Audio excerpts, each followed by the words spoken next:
देख रहे हैं हिमाचल न्यूज 24/7।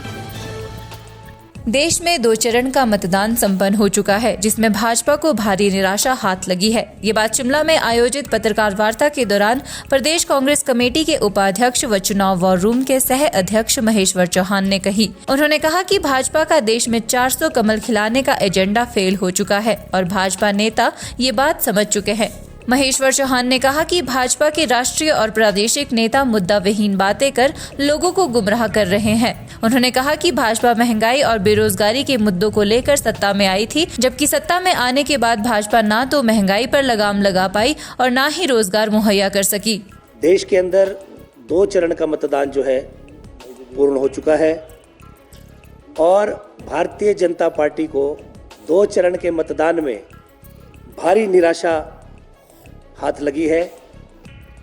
और जो एक भारतीय जनता पार्टी का एक सेल्फ डिक्लेयर्ड एक जो एजेंडा था, अब की बार 400 पार पूरी तरह फेल हो चुका है और भारतीय जनता पार्टी के नेता भी इस बात को समझ चुके हैं। तभी आप अगर देखें तो आजकल भारतीय जनता पार्टी के राष्ट्रीय और प्रादेशिक नेता मुद्दा आधारित प्रचार नहीं करना चाहते।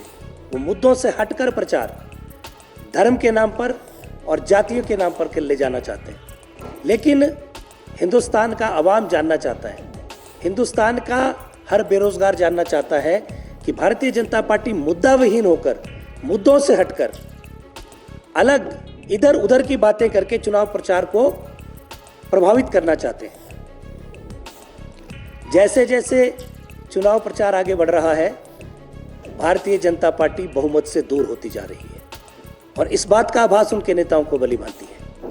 अब आप देखिए, चुनाव घोषणा पत्र कांग्रेस पार्टी का निकला, भारतीय जनता पार्टी के नेताओं को जो हमारे घोषणा पत्र में लिखा है वो नजर नहीं आ रहा, लेकिन उनको हिडन एजेंडा समझ आ रहा है। जो हमने नहीं लिखा है, जो हम नहीं करना चाहते, वो भी उनको नजर आ रहा है। तो इस तरह की काल्पनिक और जिसका कोई बेस नहीं है, उन बातों पर जो है चुनाव प्रचार करना चाहते हैं, जबकि देश की जनता ये जानना चाहती है कि पिछले 10 वर्षों में आर्थिक रूप से हिंदुस्तान जो है पीछे क्यों हुआ है।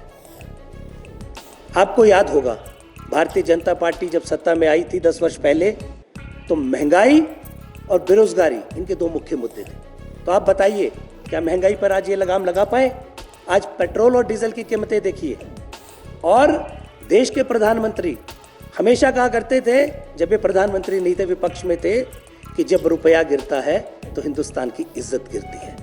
आज क्या प्रधानमंत्री महोदय देश को बताएंगे कि आज रुपया जो है डॉलर की अपेक्षा में कहाँ खड़ा हो रहा है? 83 पॉइंट समथिंग आज तक के अपने निम्नतम स्तर पे रुपया आ चुका है। तो क्या भारतीय जनता पार्टी के लोग देश को बताएंगे कि ये कैसे हुआ है, इतना बड़ा डिबेकल कैसे हुआ?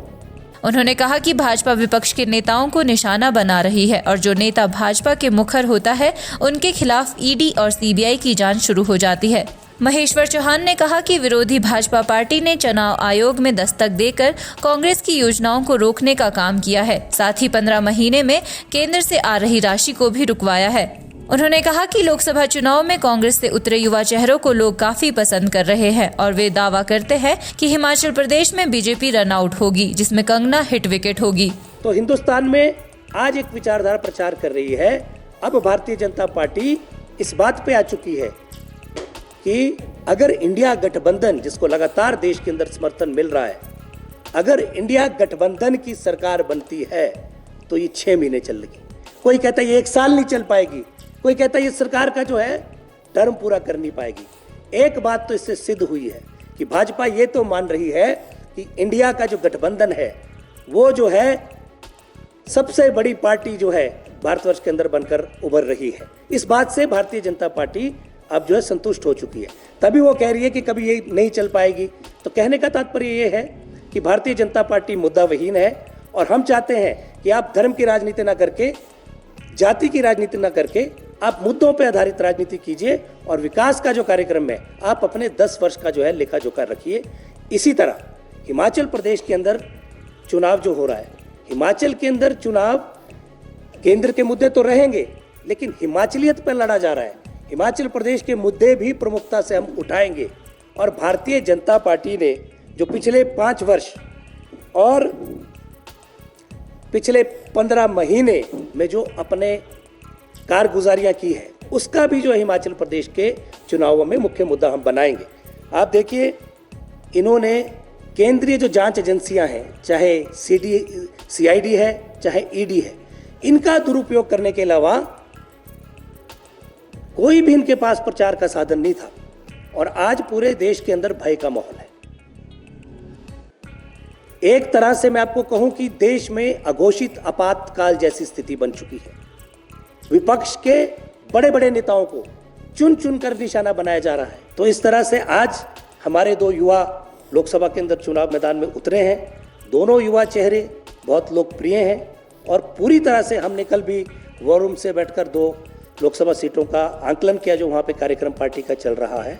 तो भारी समर्थन इन दोनों के पक्ष में जो हमको मिल रहा है और मैं दावे के साथ कह सकता हूँ कि जिस तरह से भारतीय जनता पार्टी का आचरण रहा है पिछले 15 महीने का, उसको देखते हुए और पिछले 5 साल के अंदर जो सरकार में व्यापक भ्रष्टाचार था, चाहे वो कोरोना काल के वक्त था, चाहे वो सरकारी भर्तियों में हुए घोटाले, पेपर लीक हुए और पुलिस भर्ती में जो घोटाले हुए, ये सारी बातों को लेकर और पिछले 15 महीने में जो षड्यंत्र सरकार के खिलाफ भारतीय जनता पार्टी ने रचा, भागम भाग पूरे प्रदेश के अंदर की, तो मुझे पूर्ण विश्वास है कि इस भागम भाग में जो है हिमाचल प्रदेश के अंदर, लोकसभा के अंदर और विधानसभा के अंदर Bharatiya Janata party run out होगी और कंगना रनौत हिट विकेट होगी।